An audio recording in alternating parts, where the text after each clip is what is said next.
propagation. So see, let's see, this is the diagram of duct propagation. In this, we see the first diagram. This is the earth surface, okay, and this is the atmospheric duct, which is duct propagation, and this one is the top of the duct, okay. In that, this is the next diagram for elevated duct propagation, okay. This is the, again, same is this transmitter and earth, okay. This transmitter will transmit the wave, and then it is duct propagation is done in this area, okay. So this area is called as the elevated duct, okay. See, detailed explanation. The first point is that it is a special type of phenomenon, okay. And the second name for duct propagation, it is the super refraction, okay. duct propagation हम जो है उसको second जो name है also called as a super refraction, okay. Next point है, it is observed at very high microwave frequency, okay. ये कहाँ पे होता है? जब वेरी हाई फ्रीक्वेंसी क्या हो जाती है, हम लोग ट्रांसमिट करते हैं, तभी ये जो डक्ट प्रोपोगेशन है वो होता है, ओके. देन नेक्स्ट है, the height above the earth increases. जब क्या होता है, अर्थ की जो हाइट है हम लोग क्या करते हैं, इंक्रीज करते हैं. जब ट्रांसमीटर ट्रांसमिट करेगा वेव, तो उसकी हाइट क्या हो रही है, इंक्रीज हो रही है, ओके. तब क्या होता है, एयर डेंसिटी डिक्रीज हो जाती है. जो भी एयर की डेंसिटी है वो क्या हो जाती है, डिक्रीज हो जाती है, और रिफ्रैक्टिव इंडेक्स जो है वो क्या हो जाता है, इंक्रीज हो जाता है, ओके. नेक्स्ट पॉइंट है, however under certain special atmosphere, okay. एक स्पेशल एटमॉस्फेयर जब होता है, मीन्स बारिश के वक्त या फिर हम लोग बोलते हैं ठंडी के वक्त, ओके. तब क्या होता है, the layer of warm air may gate trapped, okay. जो भी वार्म एयर है, ओके, जो भी गर्म जो एयर है वो क्या हो जाती है, जो ऊपर के जो भी बादल में क्या होता है, कूल एयर होती है, वो उन दोनों को क्या हो जाते हैं, वो ट्रैप्ड मीन्स दोनों का क्या बोलते हैं, टकराना हो जाता है, ओके. टकरा जाते हैं दोनों एक मिक्स से, तो क्या होते हैं, a layer of warm air may gate trap about the cooler air, okay. Means क्या होता है, कूलर जो एयर है, ठंडी जो हवा है, उसके ऊपर क्या हो जाती है, वो वार्म एयर आ जाती है, okay. This generally happen over the surface of water. ये कहाँ पे होता है, over the surface of water पे होता है, ओके, जनरली. उसके बाद नेक्स्ट है, due to this refractive index will be decreasing. ये इसके वजह से क्या हो जाता है, जो भी अपना रिफ्रैक्टिव इंडेक्स है वो क्या हो जाता है, डिक्रीज हो जाता है, more rapidly with height than usual, okay.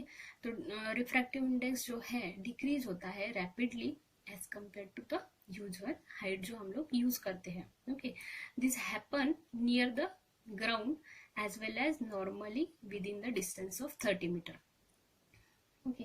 तो ये जनरली कहाँ पे होता है, happen near the ground, okay, as well as जो डिस्टेंस है within the distance of 30 metre के, इसमें ये जो प्रोसेस है डक्ट प्रोपोगेशन वो होती है about the earth, okay, about the earth surface.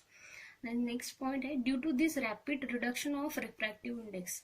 इसके वजह से क्या होता है, जो रिडक्शन है अपना रिफ्रैक्टिव इंडेक्स का, वो कैसे होता है, रैपिड होता है, और microwave will completely bend back.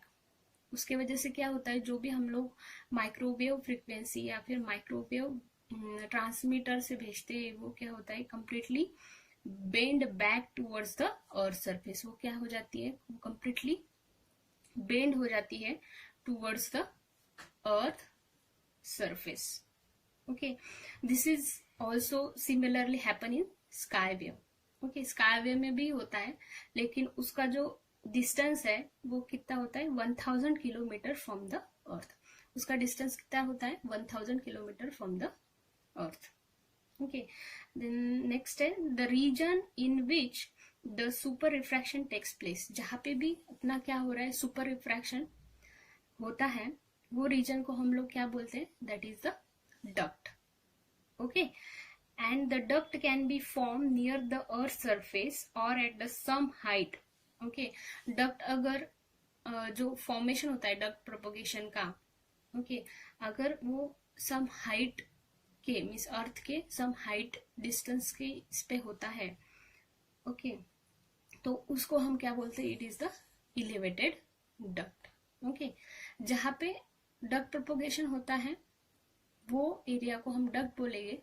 Okay, और जितने डिस्टेंस पे अर्थ के ऊपर अबव द अर्थ सरफेस जो भी डक्ट प्रोपोगेशन होगा उसको हम, वो डक्ट को हम क्या बोलेंगे, इलेवेटेड डक्ट.